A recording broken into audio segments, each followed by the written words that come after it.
Assalamualaikum warahmatullahi wabarakatuh. Saya Afifah Armi AG dari SMA Negeri Taruna Nala Jawa Timur, calon guru penggerak angkatan 9. Berikut video tugas koneksi antar materi, kesimpulan dan refleksi modul 1.1. Setelah mempelajari modul 1.1 refleksi filosofi pendidikan nasional Ki Hajar Dewantara, saya mempelajari banyak hal. Dari mempelajari modul tersebut, saya jadi menyadari bahwa pendidikan dan pengajaran ternyata tidak sama. Meski sering disampaikan bersamaan, pendidikan dan pengajaran tidaklah sama. Ki Hajar Dewantara menyatakan bahwa pengajaran merupakan bagian dari pendidikan. Nah, menurut Ki Hajar Dewantara, pendidikan merupakan pemberian tuntunan terhadap segala kekuatan kodrat yang dimiliki anak, agar ia mampu mencapai keselamatan dan kebahagiaan yang setinggi-tingginya, baik sebagai seorang manusia maupun sebagai anggota masyarakat. Kemudian, menurut Ki Hajar Dewantara, pengajaran merupakan proses pendidikan dalam memberi ilmu atau berfaedah untuk kecakapan hidup anak secara lahir dan batin. Selanjutnya, yang saya percayai pada murid sebelum mempelajari modul 1.1. Sebelum mempelajari modul 1.1, saya mempercayai bahwa murid akan bisa menerima apapun yang diberikan oleh guru. Semua kendali berada di guru atau teacher center. Murid saya anggap tidak perlu memberikan partisipasi aktif terkait pelaksanaan kegiatan di kelas, karena saya menganggap gurulah yang berhak menentukan apa yang terjadi di kelas tersebut.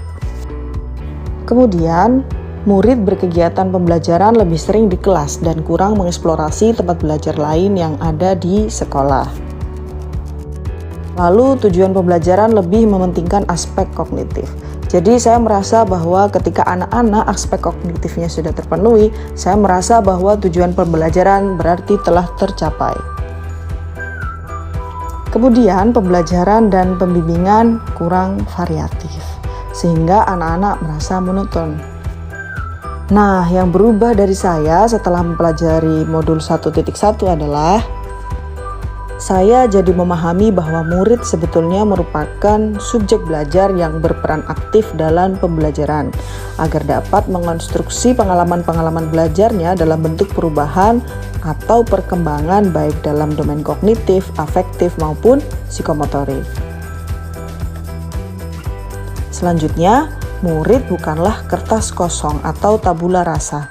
Mereka sebetulnya kertas yang sudah ditulisi, hanya tulisan tersebut masih samar, sehingga pendidik dapat menebalkan tulisan tersebut sesuai dengan kodrat alam dan zaman. Nah, selanjutnya, nilai sebetulnya bukan simbol keberhasilan. Keberhasilan tidak hanya dilihat dari nilai, tetapi juga pada budi pekerti. Yang terakhir, pembelajaran perlu menyenangkan. Pembelajaran seyogyanya dilaksanakan secara variatif, menarik, dan menyenangkan bagi murid. Nah, yang dapat segera saya terapkan lebih baik agar kelas mencerminkan pemikiran Ki Hajar Dewantara adalah yang pertama, melibatkan murid. Saya berusaha untuk terus melibatkan murid dalam kegiatan di kelas maupun non-kelas. Kemudian, melaksanakan kegiatan pembelajaran dan pembimbingan yang disesuaikan kebutuhan mereka atau berpusat pada murid. Lalu, lebih banyak mengeksplorasi tempat dan sumber belajar lain yang lebih menarik dan menyenangkan. Kemudian, menerapkan sistem AMONG, menuntun dan membimbing anak sesuai kodrat alam dan zaman. Nah, selanjutnya melaksanakan pembelajaran dan pembimbingan yang variatif, menarik dan menyenangkan. Selanjutnya, berusaha menerapkan asas trikon dan trilogi pemikiran Ki Hajar Dewantara. Asas trikon tersebut adalah yang pertama, konsentris. Pendidikan harus menghargai keberagaman dan memerdekakan pembelajar, menghargai keunikan. Kemudian kontinuitas, dalam melakukan perubahan sesuai zaman, tidaklah lupa akar nilai budaya yang hakiki di masyarakat. Dan yang selanjutnya, konvergensi. Pendidikan harus memanusiakan manusia. Untuk selanjutnya, trilogi pemikiran Ki Hajar Dewantara seperti yang kita ketahui, yang pertama, Ing Ngarso Suntulodo. Di depan memberikan teladan, Ing Madyo Mangunkarso di tengah membangkitkan semangat, Tutwuri Handayani di belakang memberikan dukungan. Demikian video tugas koneksi antar materi, kesimpulan dan refleksi modul 1.1. Terima kasih, semoga videonya bermanfaat. Wassalamualaikum warahmatullahi wabarakatuh. Salam gembira.